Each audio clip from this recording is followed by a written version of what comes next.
Hello, my name is Shelley Rugg. I'm the gallery coordinator here at Gallery Route 1. Welcome and thank you for tuning in to our Box Show virtual Docent Talks. 2020 marks the 21st year for the Box Show, and it will be remembered as the virtual Box Show for many years to come. We are truly grateful to all the artists who donate their talents to make these delightful pieces for you to bid on, so that we can raise money for GROW's exhibitions and outreach programming. We have invited some very special box show artists and collectors to talk about the boxes so we can get a good look at the artistry and imagination that went into each work of art. Hi, I'm Sean Vogt, a former board member at Gallery Route 1 and also a fairly avid box collector. I have about 40 some odd boxes spread throughout my house, and I also have a dedicated museum room in my house to boxes, and obviously a big fan of the show. So I'm going to be taking you through, starting at box number 126 by Rose Halliday. It's called To Protect and Serve.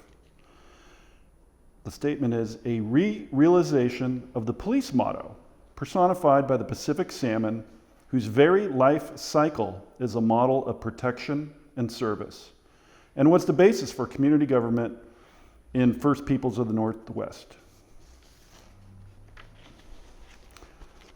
I love the feeling of movement here along the top, and I believe this box, yes, it can turn, which is always kind of a fun thing.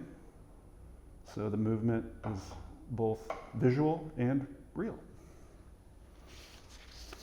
This box is box number 127, Ellen Leo, out of San Rafael, and it's called the Turning the Wheel of Wonder. Turning the Wheel of Wonder started with a ceramic sculpture that then adapted to the criteria of using the box. In this sculpture, the box is a riser or pedestal for the turntable and ceramic piece. All three sections speak to the idea of centering, turning, and wonder. And I believe that also turns. Yes, it does. And I see that. Centering, wheel, turning, all throughout. Beautiful colors. Moving to box number 128 by Linea Petri. They Danced. I love the use of the wood grain and the painting and the movement. Somehow the wood grain becomes part of the movement and the dance.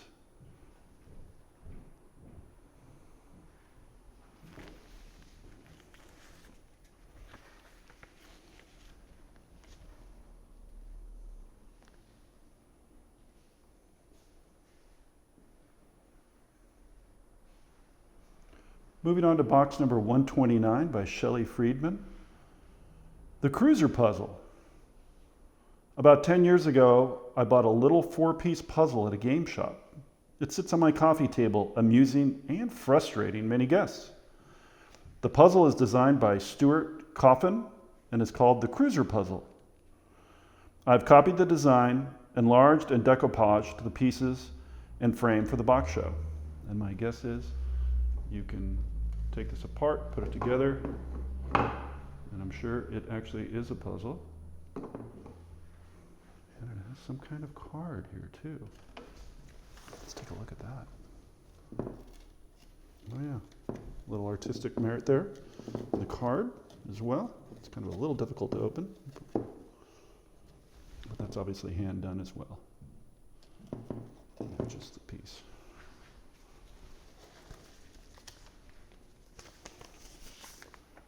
Moving on to box 130, called Botanical Garden by Heather McLee.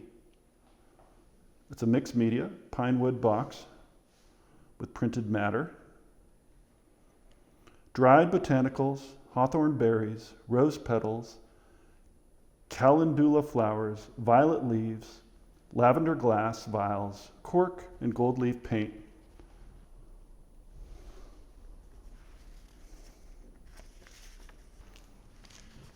once again by Heather McLeod. A lot of detail there on the drawing. Moving on to box 131, called Resilience, by Sally Fairfax and Brian Hughes. This is also a box inspired by the Japanese art form of kintsugi, or golden joinery, which is, once again, an ancient Japanese art form for repairing broken bowls. By accentuating rather than concealing the cracks, it embraces change, damage, and recovery as part of an object's beauty. This collaboration between Sally Fairfax and Brian Hughes adapts kintsugi to create a resilient and optimistic box for our challenging times. I like the simplicity of this box, Japanese in style, and just pretty box. Moving on to box 132 by Gretchen Philo, called Trees. This is a little tree library, according to the artist. I have recently read some wonderful books on trees. They are beautifully written and very inspiring. I don't want to advertise, so my sister covered them. We covered our school books like this when we were kids. Mystery tree books, a special surprise for you. So we'll pull out one of these books at random and just take a look. Let's see, what's there? Obviously the tree theme is being carried through. And then we have a real book about trees, appropriately enough. Oh, it looks like a beautiful book. So who knows what else is in there, but this looks to be a really nice little book. And yeah, I do remember that from grade school, covering books with shopping bags, as I recall.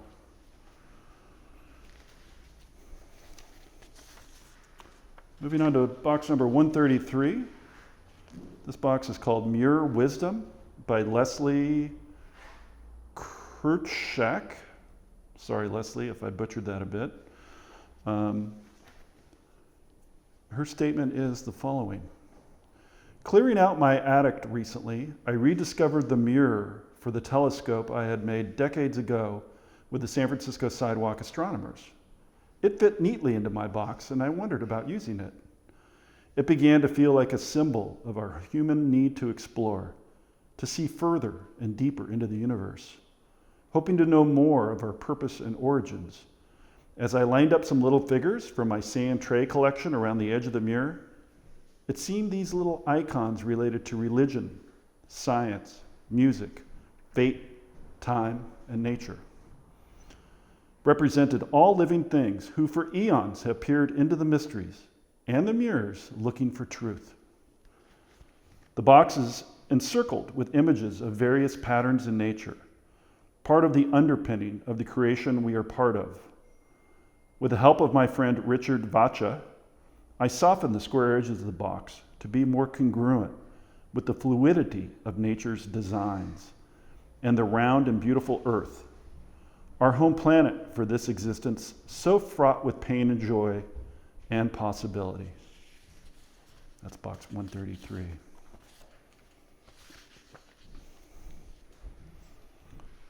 Box number 134 is called Gaia, Earth Mother, by Rebecca Jameson. She says, I landed on an image of Gaia, Earth Mother, to portray the possibility, the hope, that we can effect a much-needed paradigm shift of coming together as humans who share this always amazing, sometimes terrifying, small spinning globe that we all call home. Listening deeply and lifting each other up, it's the only way forward. You can see the hands holding up the globe and a mask on top with a card in front.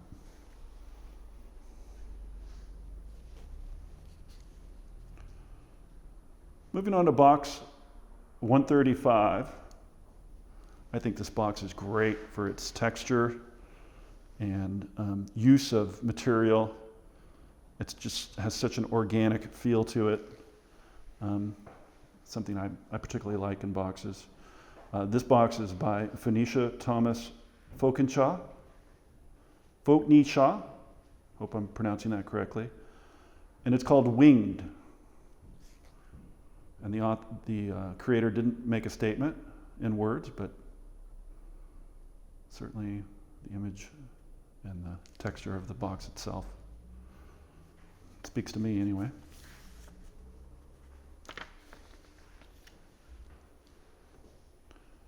Moving on to box 136 by Emily Wong.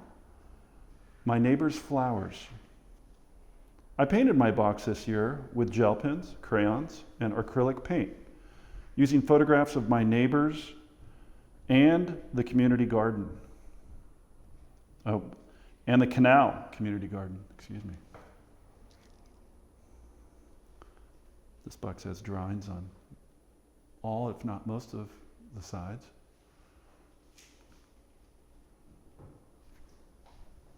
And it has a very peaceful, lovely feel to it.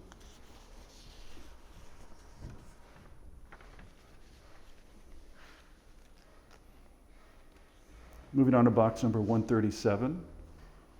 Songbird with Her Egg by Loretta Bresch. For the box, I used handmade paper, tree bark, seaweed, a nest I found, along with all sorts of greenery and flowers found in my garden, put together with glue and love. A lot of texture.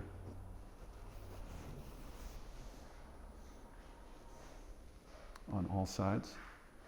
Also, we have musical notes on the side, maybe to represent the songbirds.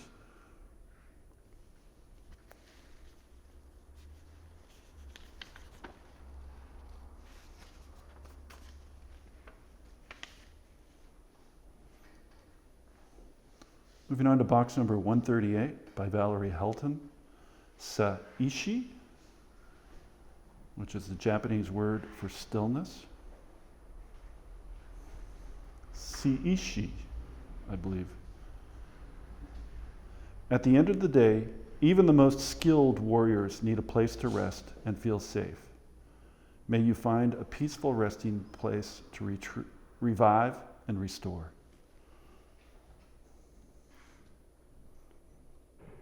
Living in the forest, as many of us do in West Marin, can sort of really relate to the feeling of being in the forest and at peace.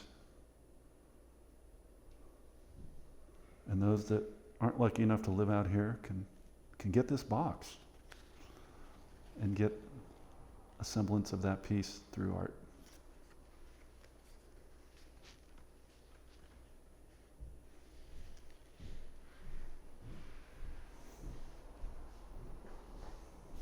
Moving on to box number 139 by Natalie Rabichev. Ooh, sorry, Natalie. Rabichev. Thinking about abyssal hill provinces. I enjoy walking the line between concrete and intangible, between my engineer and my artist.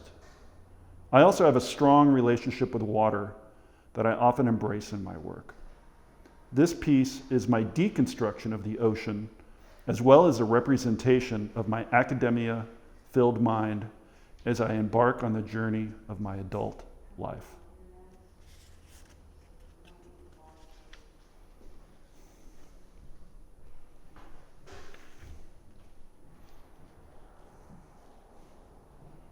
Moving on to box number 140.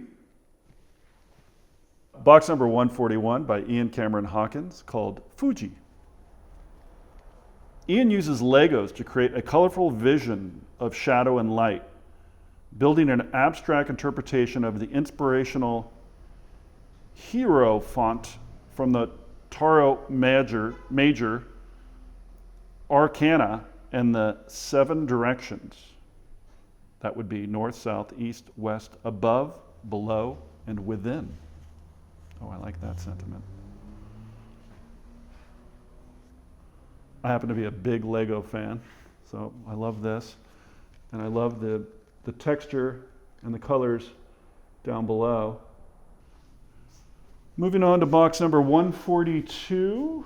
Oh, Barry Willis. Been doing the fantastic boxes for this show for years. Always an anticipated box. Barry's a big friend and lover of the show, the box show that is. And this is Love in the Time of Coronavirus. I think it sort of speaks for itself. Beautiful detail, as Barry always has. Great craftsmanship throughout, from top to bottom. And another beautiful flowered box here in 143 by Christina Schubik called Hog Heaven. I made this for my friend Larry Fuente. I know of Larry as well. Larry's a great guy.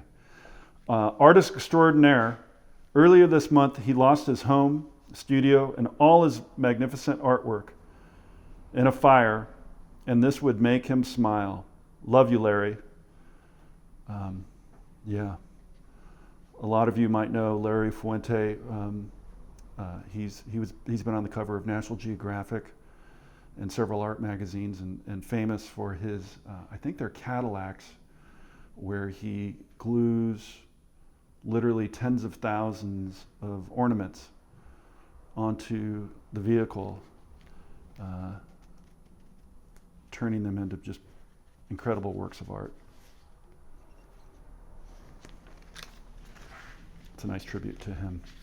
Thank you, Christina. Moving on to box number 144 by Steve Singelman. Faith in Spring. This is a box with very clean lines, limited colors, making a very clean statement.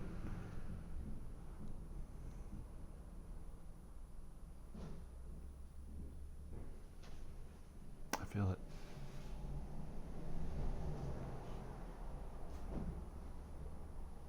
I love the way the notes, the black and white notes, work well with the aspen trees.